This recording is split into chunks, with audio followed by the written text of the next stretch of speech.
Reparations means many things to many people. Some think it is merely about money. At Holy Trinity, think of reparations as a journey, not a destination. Reparations is related to the word repair. God is in the business of mending the universe. Jews call it tikkun olam, which means repairing the world. Though racial oppression and violence are as old as humanity itself, our nation carries the scars of displacing native peoples from their land and enslaving others from Africa. We all face struggles, of course, yet some of us carry wounds as marginalized persons due to skin color, gender identity, sexual orientation, to name a few. I remember vividly the battles in the ELCA over sexuality in the 1990s and 2000s. As I listened to those theological debates, I had to distance myself emotionally as I realized they were talking about me and people like me. I was thankful, though, for straight colleagues who advocated for my ordination and my personhood. And since 1990s, I am proud to say that Holy Trinity has been a congregation that has taken stands on behalf of the LGBTQ community. And now we are called to raise our voices on behalf of persons of color who've borne the brunt of grave mistreatment in our nation.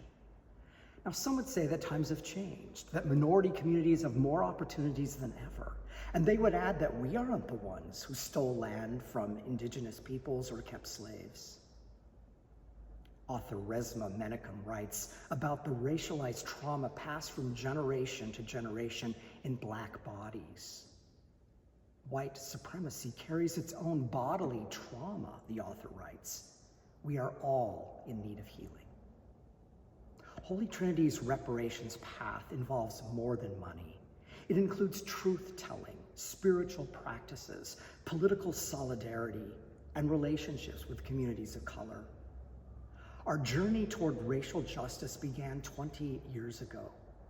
Already there have been many forums, discussions, and sermons on the topic of reparations.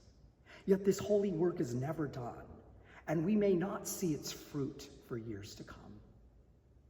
Some argue that reparations do not really accomplish anything in the long run. Our systems are too embedded, too complex, too soaked with pride and sin. Nonetheless, we join God's project of mending the world. This work will be challenging, sometimes uncomfortable. Certainly the healing and repair is for those most harmed. Yet we participate in the mending of the universe, trusting that God will bring healing to all of us as well. At baptisms, confirmations, and each Easter vigil, this question is before us. Will you work for justice and peace in all the earth?